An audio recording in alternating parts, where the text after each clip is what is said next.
Hola amigos, ¿cómo estáis? Si os acordáis del vídeo de ayer, recordaréis que empezaba con la siguiente pregunta: ¿qué pasará si Netanyahu no obedece las aparentes instrucciones de Estados Unidos, de que el ataque a Irán sea solamente testimonial sin hacer mucho daño?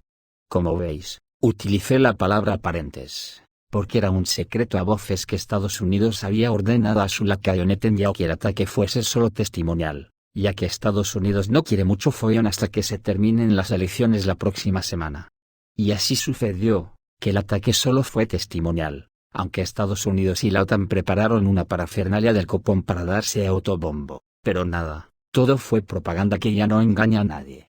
Que si emplearon no sé cuántos aviones, que si un montón de aviones cisterna habían llegado a Qatar, nada, puro ruido, y además incluso avisaron a Irán dónde iban a atacar, para que no se pusiese nervioso y le diera por contestar con esos 1000 misiles que amenazó con lanzarle a Israel. Por lo tanto, tal como se esperaba.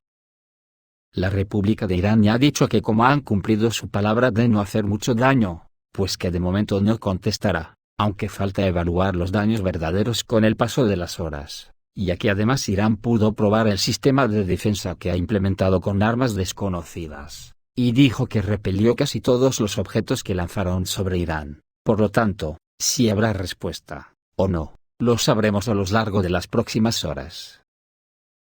Muchos se preguntarán, ¿qué conclusiones se pueden sacar de todo esto? Yo ya he sacado mis conclusiones. La primera es que en Israel están asustados, pero muy asustados, se ven impotentes contra Hezbollah, que le está causando en el Líbano muchas bajas en tanques y soldados. Y otra conclusión es que la Unión Europea oficialista en su conjunto y como parte de la OTAN, dijeron que en caso de que estalle una guerra entre Israel y la República Islámica de Irán, se pondrían de parte de Israel y la ayudarían. Ojo, porque todo el mundo sabe que Israel está cometiendo un genocidio en Gaza contra la población civil, lo que quiere decir que la Unión Europea se pone del lado de los que están inmolando a los palestinos en Gaza. ¿Blanco y en botella? Por lo tanto, tengo la impresión de que en la Unión Europea nos estamos cubriendo de gloria y nuestras entrañas están siendo corroídas por el fascismo. Así que habrá que estar a la espera de cómo se desarrollan los acontecimientos, porque tal como está la situación en todos los frentes, todo puede cambiar de improviso. Ya que la OTAN europea, ahora mismo está atacada de los nervios, porque Putin con la reunión de los BRICS los ha dejado en ridículo, y además retándolos militarmente. Porque les ha recordado que solo habrá conversaciones de paz bajo las condiciones que imponga Rusia en Ucrania, que son las que le llevaron a lanzar la operación, más las que los soldados vayan conquistando militarmente obligados por la ruptura de los acuerdos de Estambul que los ingleses le obligaron a Zelensky a romper. Así las cosas cuando le acusaron de llevar soldados norcoreanos a la guerra, les dijo que se metieran la lengua donde les quepa, porque eso era un asunto interno ruso. El caso es que como el asunto estaba a la espera de que el Parlamento ruso aprobara el Tratado de Colaboración Estratégica con la República Democrática Popular de Corea del Norte, nada se podía oficializar. Y resulta que precisamente el día 24 de octubre, la Duma estatal rusa aprobó dicho tratado, lo que hace que la situación de un vuelco informativo espectacular y en el partido de la guerra de la Unión Europea, están que fuman en pipa. Y no saben ni cómo reaccionar fuera de los típicos impulsos de prepotencia poniendo el grito en el cielo porque los soldados norcoreanos llegan a Rusia. Y no se les ocurre otra cosa que pedir sanciones, bombardear Corea del Norte, o llevar soldados de Corea del Sur a Ucrania. Están de los nervios, sobre todo porque la historia de los soldados de la República Democrática Popular de Corea del Norte que llegan a Rusia tiene un componente estratégico que ahora voy a explicar, y es muy preocupante para la OTAN en su conjunto. Que delata hasta la saciedad el error que cometió la OTAN al invadir la tierra rusa de Kursk. Error que se puede calificar como histórico. He extraído la opinión de sendos artículos, uno de Moskovsky Komsomolets, y otros de la agencia RIA.ru, que clarifica todo, porque como la República Democrática Popular de Corea del Norte y Rusia han firmado un tratado de defensa mutua en caso de agresión de sus países por alguien. Los soldados de la República Democrática Popular de Corea del Norte podrán enfrentarse a la OTAN en suelo de su aliado Rusia. Y no lo van a hacer por lo que dicen ya en la OTAN, que como Putin no puede vencer a Ucrania, tiene que pedir ayuda a Corea. Flipante, ¿Cómo puede haber tanto infantilismo en todos los estamentos de la Unión Europea? ¿Dónde está la verdad y dónde está la ficción en este asunto? La historia del envío de tropas norcoreanas está ganando impulso, sin embargo. En realidad, la participación del ejército de la República Democrática Popular de Corea del Norte puede ser completamente diferente de lo que se pensaba originalmente. ¿De qué estamos hablando? El 22 de octubre, la revista The Economist publicó un artículo sobre el envío del ejército de la República Democrática Popular de Corea del Norte a Rusia titulado Corea del Norte envía miles de soldados para ayudar a Vladimir Putin. Esto muestra cuánto ha caído Rusia como potencia estratégica.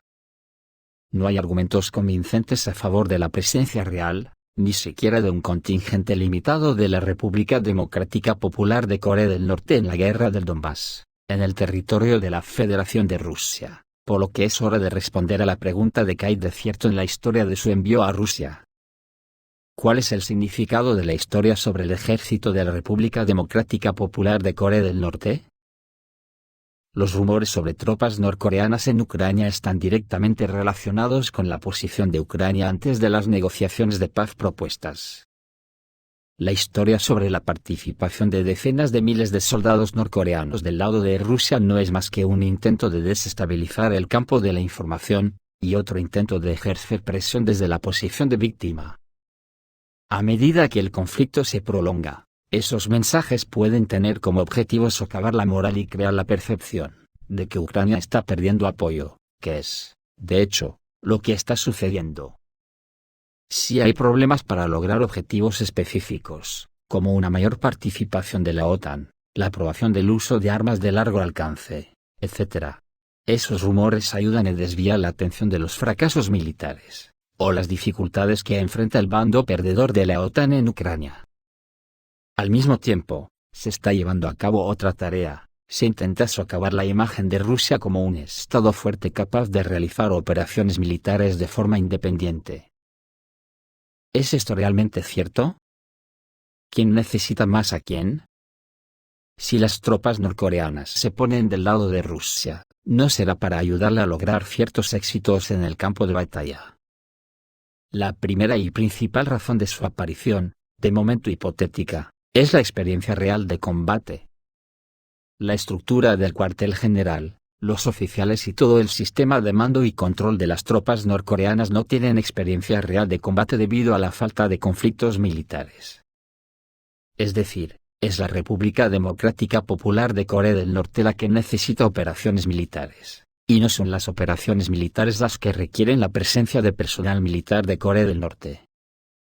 La segunda razón por la que el Distrito Militar del Norte es un entorno de entrenamiento ideal para la República Democrática Popular de Corea del Norte es la tecnología y las tácticas de las Fuerzas Armadas rusas. El ejército norcoreano, si llega en las cantidades informadas por la inteligencia y los medios de comunicación de la OTAN, puede aprender enfoques tácticos tanto a nivel de ejércitos de armas combinadas, como de formaciones individuales de brigadas, divisiones etc. La última razón, pero no menos importante, de la aparición de coreanos en el Distrito Militar del Norte, es la interacción con el ejército aliado, que tiene tecnología y toda la experiencia de combate necesaria. Trabajar en coordinación con las tropas rusas fortalecerá las capacidades de las Fuerzas Armadas de la República Democrática Popular de Corea del Norte, y aumentará significativamente la preparación para el combate. El ejército de la República Democrática Popular de Corea del Norte puede beneficiarse de una participación limitada en el Distrito Militar del Norte en la región de Kursk, por ejemplo, ya que es posible que no tengan otra oportunidad de absorber y aplicar experiencia de combate. Aquí, por cierto, Estados Unidos confirmó por primera vez que las tropas norcoreanas se encuentran en territorio ruso. Hay pruebas de la presencia de tropas norcoreanas en Rusia, dijo a los periodistas el secretario de Defensa, Lloyd Austin. Por su parte, el Ministerio de Asuntos Exteriores de la República Democrática Popular de Corea del Norte afirmó que el envío de soldados norcoreanos a Rusia cumple con el derecho internacional. El viceministro de Asuntos Exteriores de la República Democrática Popular de Corea del Norte, Kim Jong-il, afirmó que el envío de combatientes norcoreanos al territorio ruso se realiza de conformidad con el derecho internacional, escribe la agencia norcoreana Agencia Central de Noticias de Corea del Norte. Una declaración similar se hizo en el contexto del discurso de Vladimir Putin en la cumbre de los BRICS. Putin dejó claro que la presencia de las Fuerzas Armadas de Corea del Norte en territorio ruso es posible.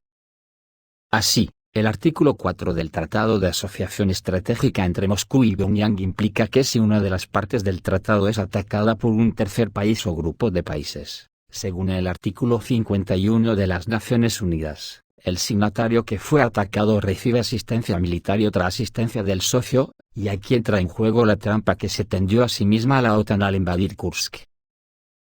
Ahora resulta que en la OTAN están histéricos. Corea del Norte puede entrar en juego en la guerra de Ucrania. Los expertos militares creen que tras la ratificación del tratado entre la República Democrática Popular de Corea del Norte y Rusia, la cooperación militar entre ambos países podría alcanzar un nivel sin precedentes, hasta el punto de que las tropas norcoreanas podrían acabar en la zona militar norcoreana. Según el observador militar Alexei Sukhomkin, el despliegue de combate de las unidades norcoreanas no llevará mucho tiempo. Estarán en el campo de batalla en un abrir y cerrar de ojos. El observador militar explicó detalladamente a Moskovsky Komsomolets, que es el ejército de la República Democrática Popular de Corea del Norte, y predijo cambios globales no solo en el teatro de operaciones en Ucrania, sino también en la península de Corea, controlada por Estados Unidos. Así, el 24 de octubre la Duma estatal ratificó el Tratado de Asociación Estratégica Integral entre Rusia y la República Democrática Popular de Corea del Norte. El acuerdo prevé asistencia militar mutua en caso de un ataque que, en nuestro caso, en realidad puede considerarse una invasión de las Fuerzas Armadas de la OTAN en la región de Kursk. Según el observador militar Alexei Sukhomkin, es posible que después de que Vladimir Putin firme el tratado, se anuncia oficialmente la aparición de norcoreanos en territorio ruso. El período de despliegue de combate de las unidades norcoreanas desaparecerá de la historia, y, de repente, con un clic, se encontrarán en el campo de batalla. Dice Alexei Sukhomkin. ¿Cómo es el ejército moderno de la República Democrática Popular de Corea del Norte? Joseon Inmingun, como se llama el Ejército Popular de Corea, tiene las fuerzas terrestres más grandes, más de 1 millón de personas. Teniendo en cuenta el reciente aumento del tamaño del ejército ruso, por supuesto Rusia ha superado a la República Democrática Popular de Corea del Norte, pero Corea del Norte, incluso en tiempos de paz, mantuvo un ejército de millones. Además, cuentan con un enorme recurso de movilización, unos 8 millones de personas. En Corea del Norte, la organización de la sociedad es tal, que muchas estructuras que en otros países solo pueden ser civiles, allí son paramilitares. Por ejemplo, la mayoría de sus organizaciones de construcción son estructuras paramilitares. Su aparato policial también está estrictamente militarizado. ¿Qué armas modernas tiene el ejército de la República Democrática Popular de Corea del Norte? ¿Hay algo que Rusia no tenga? Es un error pensar que el ejército norcoreano está de algún modo atrasado, en términos de armamento. Crean sistemas de artillería absolutamente magníficos, sistemas de lanzamiento múltiple de cohetes, que incluso Rusia no tiene. Y el proceso de creación de misiles estratégicos en Corea del Norte avanza a un ritmo fantástico. Por ejemplo, muestran un misil, y un año después este prototipo ya no está solo en servicio, sino en las unidades de combate. Producen sistemas de misiles antitanque absolutamente magníficos, y utilizan equipos de comunicación tácticos muy interesantes. Si al principio en el Distrito Militar del Norte, Rusia tenía un problema con las comunicaciones, en Corea del Norte el problema con las comunicaciones se ha resuelto por completo. Proporcionan comunicaciones cerradas estables a sus unidades, encriptadas, cerradas, resistentes a la guerra electrónica, por supuesto, dentro de ciertos límites, pero sin embargo existe, y esto irrita mucho a Estados Unidos y a los militares de Corea del Sur. La República Democrática Popular de Corea del Norte está desarrollando muy activamente aviones no tripulados. Obtuvieron en secreto muestras de drones estratégicos estadounidenses. Los estudiaron y los pusieron en producción en masa. Tienen sus propios drones, análogos de los drones estratégicos estadounidenses MQ-9 Reaper. No les da vergüenza mostrárselo, diciendo, miren, lo logramos. Es decir, el mito de que Corea del Norte tiene tecnologías atrasadas no tiene nada que ver con la realidad.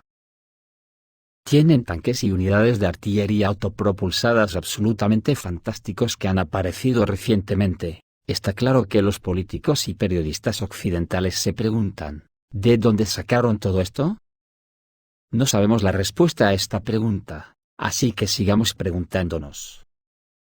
Fuentes abiertas escriben que Corea del Norte ya tiene hasta 50 ojivas nucleares, pero esta cifra no ha sido confirmada por nada, y pueden tener absolutamente cualquier número de ojivas.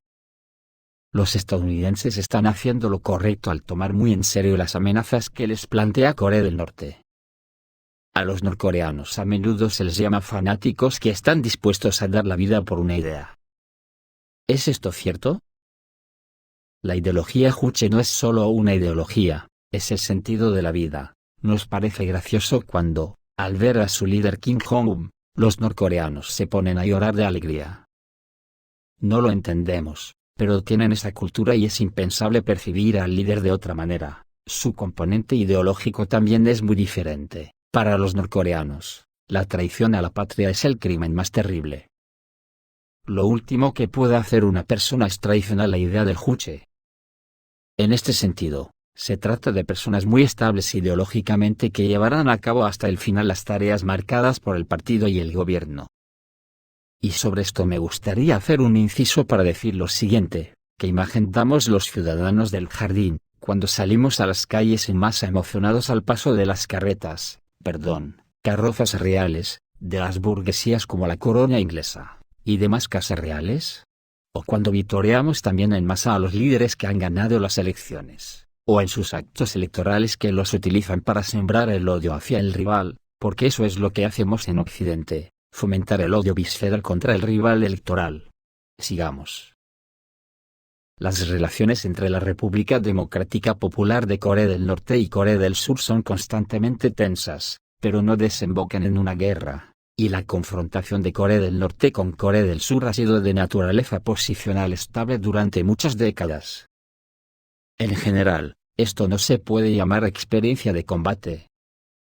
Periódicamente se disparan entre sí, pero, más bien, es indicativo de su propia población. Dicen, tenemos una situación de conflicto con nuestros vecinos y periódicamente intentamos resolverla. Si los norcoreanos aparecen en territorio ruso, ¿en qué estatus lo harán? Es posible que pronto sepamos a través de fuentes oficiales en qué estado se encuentran. Pero a juzgar por lo que escribe la prensa occidental, la implicación de los norcoreanos puede verse así. O serán las Fuerzas Armadas, como componente integral de las Fuerzas Armadas de la República Democrática Popular de Corea del Norte, o como voluntarios que formarán parte de batallones de voluntarios. Al principio, Occidente asoció toda esta historia con el posible envío de infantería norcoreana a la zona del Distrito Militar del Norte, es decir, con el envío de aquellas personas que realizan directamente tareas en primera línea. Pero ahora se ve en los medios occidentales cambios muy serios en la comprensión de lo que está sucediendo. ¿Qué es exactamente lo que ocurre? Occidente tiene mucho miedo de que Corea del Norte reciba una bonificación por participar en operaciones de combate reales en forma de experiencia de combate para el Estado Mayor. Los comandantes de las unidades norcoreanas adquirirán experiencia real en el control de combate de sus unidades. Esta experiencia hará que el ejército norcoreano esté muy por encima del surcoreano. Y, en consecuencia, esto cambiará el equilibrio de poder en la península de Corea, donde Estados Unidos apoya a Corea del Sur. Entonces, al firmar el acuerdo de asociación estratégica, ¿realmente Rusia molesta a Estados Unidos, el aliado de Ucrania? Estados Unidos tiene ahí un contingente importante, representado por el 8º Ejército de Campaña y el 7º Ejército Aéreo. La Fuerza Aérea tiene su base en varios aeródromos de Corea del Sur y está representada por varias salas de cazas. En realidad se trata de regimientos aéreos. El 8º Ejército de Campaña tiene una división de infantería. Las brigadas de la división sirven en Corea del Sur de forma rotatoria. También hay una brigada de defensa aérea, una brigada de reconocimiento, una brigada de comunicaciones y una brigada de artillería de campaña. En general, las fuerzas estadounidenses están representadas ahí con mucha seriedad. Los coreanos, tanto del norte como del sur, son los enemigos jurados de los japoneses. Pero en la estructura que ahora existe ahí, Japón apoya a Corea del Sur. Ahora, tras la firma del Tratado de Asociación Estratégica Integral entre la República Democrática Popular de Corea del Norte y Rusia, la situación militar ha cambiado, y la tensión se está volviendo completamente diferente, y todo esto contribuirá a crear grandes problemas para Estados Unidos. Si antes entendían, a grandes rasgos, el cálculo de las fuerzas y los medios necesarios para reprimir a Corea del Norte en caso de un conflicto armado, ahora esta comprensión se está convirtiendo en una cosa del pasado. El gran problema para Estados Unidos es, por supuesto, el acuerdo entre la República Democrática Popular de Corea del Norte y Rusia y el hecho de que el ejército norcoreano puede cambiar seriamente después de adquirir experiencia en combate. Corea del Sur dijo que en respuesta a la aparición del ejército norcoreano enviaría a sus especialistas a Ucrania. ¿Es esto real? Corea del Sur no tiene esa oportunidad, porque Corea del Sur es un representante típico del estilo de vida de Europa Occidental. Y cuando a la población se le pregunta si están dispuestos a participar en las hostilidades, el 90% responde que no están preparados. Al mismo tiempo, ni siquiera es necesario realizar una encuesta de este tipo en Corea del Norte. Cuando Kim Jong-un anunció el reclutamiento en el ejército, aproximadamente 1,5 millones de personas acudieron a las oficinas locales de registro y alistamiento militar en un día. Todos pidieron alistarse en las Fuerzas Armadas. Esto indica la alta disposición de Corea del Norte a hacer la guerra. Pero Corea del Sur es un mundo diferente, donde no existe una ideología como tal, sino solo dinero. En Corea del Sur no hay ideología, por lo que no hay voluntad de tomar las armas. Podría haber problemas con la barrera del idioma si el ejército de la República Democrática Popular de Corea del Norte aparece en territorio ruso. Aquí todo es sencillo. Durante la Gran Guerra Patria, se formaron muchas de las llamadas divisiones nacionales en Azerbaiyán, Kazajistán y Uzbekistán condicionales. La división, 10.000 personas, estaba formada enteramente por la población local. Saber el idioma era suficiente para que 2 o 3 combatientes de esta división llevaran a cabo operaciones de combate. Y había muchas divisiones de este tipo, definitivamente más de 30, lucharon y de alguna manera se las arreglaron. Además, ahora es mucho más fácil organizar la interacción, por lo que probablemente ni siquiera sea necesario eliminar la barrera del idioma. No hay duda de que esta cuestión se resolverá de la manera más clara y obvia que primero se les ocurra a los mandos. ¿Podría la participación de la República Democrática Popular de Corea del Norte ser una señal para otros países? ¿Recuerdas la historia de 1936, cuando la Unión Soviética luchó en España? La Unión Soviética estaba resolviendo problemas estratégicos en España. Está claro que se trataba de militares que fueron enviados ahí en viaje de negocios y realizaron tareas allí, pero fueron llamados voluntarios. Esta técnica se utilizó más tarde durante la guerra árabe-israelí, cuando en algún momento los israelíes comenzaron a hacer retroceder a los árabes. Leonid Ilyich Brezhnev dijo que si la situación empeoraba, no interferiría con los voluntarios soviéticos que estaban ansiosos por ayudar a nuestros amigos árabes. Por lo tanto, si es necesario, Rusia probablemente no obstaculizará el maravilloso impulso de los voluntarios de todo el mundo que quieren participar en la derrota de los imperialistas en el territorio de Ucrania. En general, para Occidente, la aparición de unidades norcoreanas en la zona del Distrito Militar del Norte ni siquiera es una señal, sino una señal fatal. Resulta que alguien más, además de Rusia, de repente se atrevió a levantar la cabeza y apuntar a los 1.000 millones de oro, como se autodenomina el Occidente colectivo cuando Borrell hablaba del jardín. Y esto es precisamente un indicador de nuevos tiempos, de cambios globales que veremos en los próximos años, y la guerra en Ucrania parecerá un juego de niños en comparación con lo que sucederá después, si Occidente no comprende a tiempo que todo será triste para ellos, dijo Alexei Sukhomkin. Tomemos como ejemplo la misma cumbre de los BRICS en Kazán. Allí se discutió el futuro del mundo, no hay otra manera de decirlo. La importancia de esta cumbre probablemente pueda compararse con la Conferencia de Yalta de 1945, cuando el sistema de orden mundial se determinó para muchas décadas. Me parece que algo parecido está ocurriendo desde hace unos días en Kazán, y muchas decisiones aún no se han anunciado. Probablemente, en un futuro próximo quedará claro cómo se construirá el mundo en el futuro. Y Corea del Norte, en este contexto, muestra su determinación de permanecer hombro con hombro en la lucha contra los imperialistas occidentales. Y en otro hemisferio no pasemos por alto, que Cuba ya es de hecho socio de los BRICS, y que en la cola estará casi todo el planeta hartos ya de los colonizadores millonarios. Esto es todo amigos, reciban un saludo.